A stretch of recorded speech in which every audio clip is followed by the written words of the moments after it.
Il y a des gens qui ont toujours une bonne raison d'aller mal.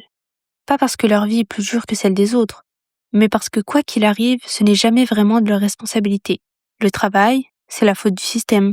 Les relations, ils tombent toujours sur les mauvaises personnes. L'argent, la motivation, la discipline, la stabilité intérieure, il manque toujours quelque chose à l'extérieur pour que ça puisse aller mieux. Et au fond, ça paraît logique. Parce que quand on se voit comme une victime, on n'a plus rien à faire. Plus besoin de se remettre en question, plus besoin de changer de regard, plus besoin d'assumer ce qu'on tolère, ce qu'on répète, ni les choix qu'on fait ou qu'on évite de faire. Et le problème, ce n'est pas d'avoir vécu des choses difficiles. Le problème, c'est d'en faire une excuse permanente. À un moment donné, il y a une différence entre ce qui nous est arrivé et ce que l'on décide d'en faire. Et c'est précisément à cet endroit-là que la victimisation devient un piège. Pas un piège moral, pas un piège spirituel, mais un piège très concret. Celui qui te maintient exactement là où tu es tout en te donnant l'impression que tu n'y peux rien. Et dans cette vidéo, je ne vais pas nier les épreuves. Mais je ne vais pas non plus faire semblant que rester victime soit une position neutre. Parce qu'à force de tout expliquer, on finit parfois par ne plus rien transformer. À un moment donné, ce n'est plus seulement ce qu'on a vécu qui compte. C'est la manière dont on commence à se définir à travers ça. Au départ, il y a un fait, quelque chose de réel, une situation douloureuse, une enfance compliquée, une relation toxique, un échec, une trahison, ou alors une période difficile. Mais doucement, sans s'en rendre compte, ça devient un prisme. On ne dit plus « il m'est arrivé ça », on commence à dire « je suis comme ça à cause de ça ». Et là, quelque chose change. Ce n'est plus un événement dans une vie, c'est une explication générale, une clé universelle qui justifie tout le reste. Pourquoi tu es comme ça ? À cause de ce que j'ai vécu. Pourquoi tu n'avances pas ? À cause de ce que j'ai vécu. Pourquoi tu répètes toujours les mêmes schémas ? À cause de ce que j'ai vécu. Et petit à petit, la souffrance n'est plus seulement reconnue, elle est intégrée à l'identité. Et c'est là que la victimisation commence vraiment. Pas quand on souffre, mais quand on se présente au monde à travers cette souffrance. À ce moment-là, il n'y a même plus besoin que la situation soit encore là. L'événement est passé, mais le rôle, lui, reste actif. On le voit dans la manière de parler, toujours les mêmes histoires, les mêmes phrases, les mêmes constats. On ne raconte plus pour comprendre, on raconte pour confirmer. Et souvent, on ne s'en rend même pas compte, parce que ce rôle donne quelque chose de très particulier. Il donne une cohérence à tout. Quand on se voit comme victime, tout devient logique. Les échecs, les blocages, les renoncements, les compromis, tout a une explication. Et cette explication est extérieure à soi. Et c'est là que ça devient dangereux, mais confortable. Parce qu'une identité de victime enlève une pression énorme. Plus besoin de se demander qu'est-ce que je tolère, pourquoi je reste là-dedans, qu'est-ce que je pourrais faire différemment. La réponse est déjà prête. Et elle est toujours la même. Ce rôle donne aussi une forme de reconnaissance implicite, même silencieuse, même intérieure. Parce que être victime, c'est être du côté à celui à qui on doit quelque chose. De la compréhension, de l'indulgence, du temps, des circonstances favorables. Et plus ce rôle est installé, plus il devient difficile à lâcher. Pas parce qu'on aime souffrir, mais parce qu'on ne sait plus très bien qui on serait sans cette histoire. Et il y a une vraie peur derrière ça, une peur rarement formulée. La peur qu'en retirant l'étiquette de victime, il ne reste plus d'excuses, plus de justifications, plus de narratifs protecteurs, et donc plus de responsabilité. Mais avant d'aller là, il faut comprendre une chose essentielle. La victimisation n'est pas un mensonge conscient. Les personnes qui sont enfermées dedans ne se disent pas « je vais rester dedans pour ne rien changer ». Elles se disent « je ne peux rien faire autrement ». Et c'est précisément pour ça que cette posture est si puissante, parce qu'elle semble être honnête, rationnelle, logique. Pourtant, à ce stade, quelque chose ne bouge plus. La vie stagne, toujours les mêmes problèmes sous des formes différentes, toujours les mêmes blocages malgré toute la compréhension accumulée. Et au fond, une question commence à apparaître parfois très discrètement. Pourquoi, malgré tout ce que je comprends, rien ne change vraiment ? C'est là que le regard doit se déplacer, pas vers ce qui s'est passé, mais vers ce que cette posture permet d'éviter. Et c'est exactement ce qu'on va voir dans la suite. Si la posture de victime tient aussi longtemps, ce n'est pas parce qu'elle est confortable au sens du bien-être. Elle est souvent lourde, pesante, fatigante, mais elle évite quelque chose de bien plus inconfortable encore. Elle évite de se regarder honnêtement. Tant que tout ce qui ne va pas est expliqué par l'extérieur, il n'y a pas besoin de se demander où l'on participe soi-même à ce qui se répète. Pas besoin de regarder les choix qu'on fait par facilité, les situations qu'on accepte par peur, les standards qu'on a abaissés pour ne pas avoir à se confronter à soi-même, la victimisation, elle protège de cette question simple, mais dérangeante qui est: qu'est-ce que je tolère encore alors que je sais que ça me détruit? Parce que dès qu'on la pose, il n'y a plus vraiment d'échappatoire. On commence à voir que certaines souffrances ne sont pas seulement subies, mais surtout entretenues. Pas consciemment, pas volontairement, mais entretenues quand même. Et la posture de victime, elle permet aussi d'éviter l'effort réel. Pas l'effort spectaculaire, pas les grandes décisions annoncées, mais l'effort quotidien, discret. Celui de changer ses habitudes, son discours intérieur, ses réactions automatiques, sa manière de se positionner dans les relations. Il est beaucoup plus simple de dire: avec ce que j'ai vécu, c'est normal que je sois comme ça, plutôt que de se demander ce qu'il faudrait transformer pour ne plus l'être. La victimisation évite également la responsabilité émotionnelle. Assumer que même si certaines émotions sont légitimes, elles restent les nôtres. Donc oui, tu as le droit d'être en colère, tu as le droit d'être blessé, mais ce n'est pas à l'extérieur de porter ce que tu ressens. Ce n'est pas à l'autre de réparer ton monde intérieur. Ce n'est pas une excuse pour rester figé dans la souffrance. Ainsi, tant qu'on se voit comme une victime, la colère, l'amertume, la jalousie, la rancœur sont perçues comme des conséquences inévitables. Elles ne sont jamais questionnées, elles sont justifiées. Et pourtant, ce sont souvent elles qui sabotent le plus silencieusement les relations, la clarté intérieure et la capacité à faire des choix nets. Il y a aussi quelque chose de plus subtil. La victimisation, elle évite le risque de l'échec assumé. Tant que l'on n'essaye pas vraiment, tant que l'on reste dans l'explication, on peut toujours dire: de toute façon, je n'avais pas les bonnes conditions. Mais le jour où l'on sort de cette posture, il n'y a plus d'abri psychologique. Si ça ne marche pas, ce sera visible, et ce sera à soi.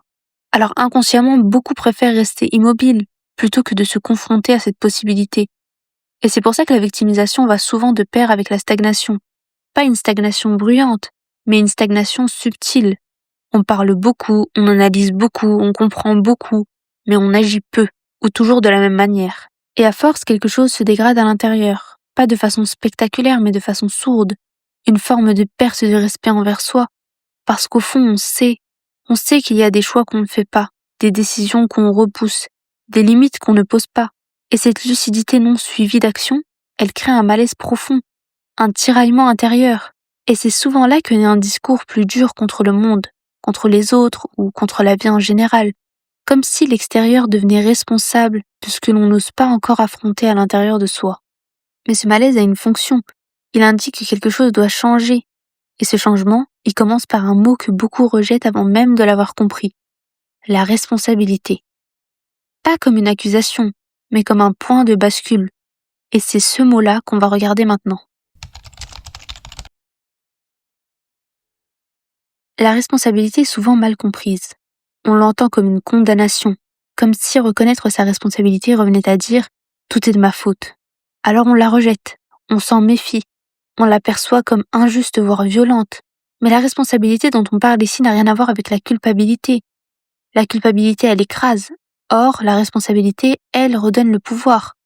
Être responsable, ce n'est pas nier la douleur. C'est reconnaître une chose beaucoup plus précise. Quoi qu'il se soit passé, la suite dépend désormais de moi.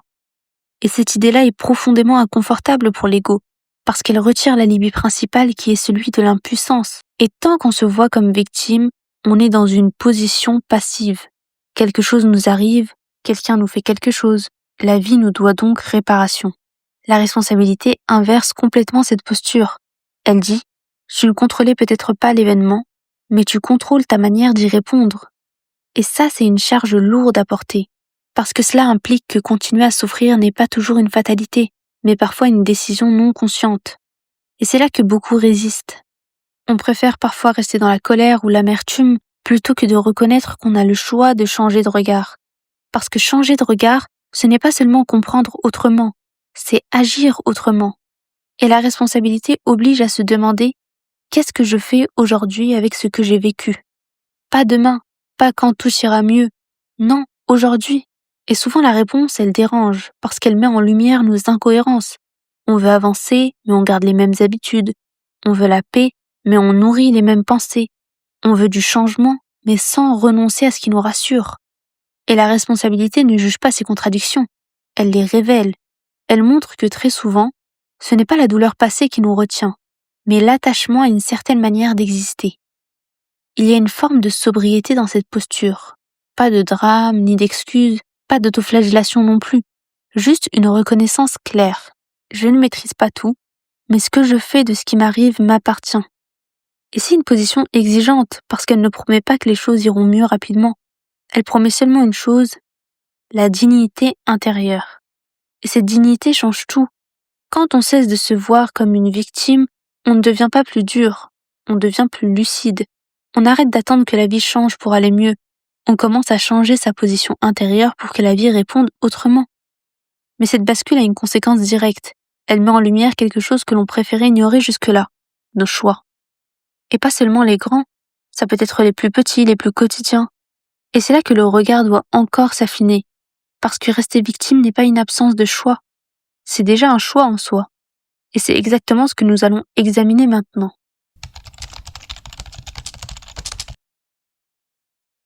Rester dans la posture de victime donne souvent l'impression de ne pas choisir, comme si tout était subi, imposé, verrouillé. Mais en réalité, cette posture est traversée de choix constants, des choix discrets, jamais formulés comme tels mais bien réels. Choisir de rester dans une relation que l'on sait destructrice, choisir de ne pas poser de limites puis reprocher à l'autre de les franchir, choisir de se plaindre sans jamais modifier ses comportements, choisir de comprendre encore et encore sans jamais transformer. Et ces choix-là ne sont pas conscients au sens moral, ils sont émotionnels. Ils répondent à un besoin précis, éviter l'inconfort du changement. Parce que changer, ce n'est pas seulement faire autrement, c'est accepter de perdre quelque chose, perdre une histoire connue, perdre une identité, perdre une excuse. Et la victimisation, elle offre un cadre familier. Même si c'est douloureux, c'est prévisible. On sait qui on est, on sait comment les autres nous perçoivent, on sait comment expliquer ce qui ne va pas. Et sortir de ce cadre oblige à se redéfinir. Et cette étape est souvent plus angoissante que la souffrance elle-même. Il y a aussi un choix fondamental, celui de la complaisance envers soi-même. Pas la bienveillance réelle, la complaisance. Celle qui consiste à se dire « c'est comme ça et je ne peux pas faire autrement ». Alors que intérieurement, on sait que ce n'est pas entièrement vrai. Cette complaisance se déguise souvent en lucidité. On pense être honnête, mature, réaliste. Mais en réalité, on est simplement adapté à une version réduite de soi-même. Et c'est là que la médiocrité s'installe. Pas comme une insulte, mais comme un état. Un état où l'on fait le minimum nécessaire pour survivre, mais jamais ce qu'il faudrait pour se transformer. Et plus on reste dans cet état, plus on s'y identifie. On finit par défendre ce qu'on tolère, à justifier ses limites, à critiquer ceux qui font autrement, pas parce qu'ils ont tort, mais parce qu'ils rappellent inconsciemment ce que l'on n'ose pas encore devenir. Il y a un autre choix plus silencieux encore, celui de rester dans le discours plutôt que dans l'action. Parler de ce qu'on a vécu, analyser, comprendre, mettre des mots. Tout cela est utile, mais à un moment donné, le discours devient une façon d'éviter le passage à l'acte. On parle à la place d'agir, on explique à la place de changer, on intellectualise à la place de trancher. Et cette dissociation crée une tension intérieure, parce que l'on sait, au fond, que quelque chose ne colle plus. Et ce moment est crucial parce qu'il marque une frontière. Soit on continue à s'exprimer au risque de s'enfermer définitivement dans ce rôle, ou soit on accepte de regarder ce point précis où on choisit encore l'immobilité. Et c'est souvent à cet endroit qu'apparaît une lucidité nouvelle. Pas encore le changement, mais la fin de l'illusion. Ce moment où l'on sait que rester victime n'est plus une ignorance, mais une position. Et quand on arrive là, on ne peut plus faire comme avant. Et c'est ce moment précis que nous allons explorer maintenant.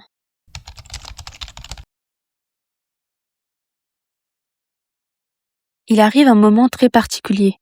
Un moment intérieur souvent discret, mais impossible à oublier une fois qu'il est installé. Ce n'est pas un déclic spectaculaire, pas une révélation soudaine, c'est plutôt une fatigue. La fatigue de s'entendre répéter les mêmes choses, la fatigue de comprendre sans changer, la fatigue d'expliquer sa situation sans la transformer. Et à ce stade, le discours de victime commence à sonner faux, pas aux oreilles des autres, mais aux siennes. On continue parfois à parler comme avant, mais intérieurement, quelque chose ne suit plus. Il y a un décalage, un malaise, on sait. On sait qu'on pourrait faire autrement. Pas tout, pas parfaitement, mais autrement. Et cette lucidité est inconfortable, parce qu'elle enlève la dernière protection. Avant, on pouvait encore dire « je ne savais pas », mais maintenant ce n'est plus vrai. Et c'est là que beaucoup tentent de revenir en arrière, de se replonger dans les explications, dans les analyses, dans les récits bien rodés. Mais ça ne fonctionne plus vraiment, parce que quelque chose a été vu, Ce moment est souvent accompagné d'une peur très précise. Pas la peur de souffrir, mais la peur du vide. Le vide qui apparaît quand on ne se définit plus, ni par ce qu'on a vécu, ni par ce qu'on a subi. Et on se dit, si je ne suis plus la personne à qui il est arrivé quelque chose, mais qui suis-je? Et cette question fait peur, parce qu'elle oblige à se construire autrement, sans garantie, sans scénario écrit à l'avance. Et c'est pour ça que beaucoup préfèrent rester dans une souffrance connue, plutôt que d'entrer dans cet espace incertain. Mais ce moment de bascule a une fonction essentielle. Il marque la fin de l'innocence psychologique. Après ça, rester victime devient un choix conscient, pas forcément assumé publiquement, mais assumé intérieurement. Et ce choix a un coût. La perte d'élan, la perte de respect envers soi-même, la perte de vitalité. Et à l'inverse, accepter ce moment, ne pas le fuir, ne pas le maquiller, ouvre une possibilité nouvelle. Pas encore le changement radical, mais un déplacement intérieur. Un changement de position. On cesse d'attendre que quelque chose arrive de l'extérieur. On commence à se demander « Qu'est-ce que je peux faire maintenant à partir d'ici ?» Et cette question ne promet rien de confortable, mais elle est honnête. Et c'est exactement cette honnêteté qui permet la dernière étape. Sortir de la victimisation sans se mentir à soi-même. Et c'est ce que nous allons voir. Sortir de la victimisation ne commence pas par une décision héroïque, ni par une pensée positive, ni par une promesse soi-même. Ça commence par un déplacement très sobre. Cesser de se raconter certaines choses, cesser d'utiliser son passé comme une clé universelle, cesser de tout expliquer avant même d'avoir essayé. Ce n'est pas renier ce qui a été vécu, c'est refuser que ce vécu soit encore aux commandes. Et concrètement, cela demande de changer de position intérieure. Pas du jour au lendemain, mais clairement.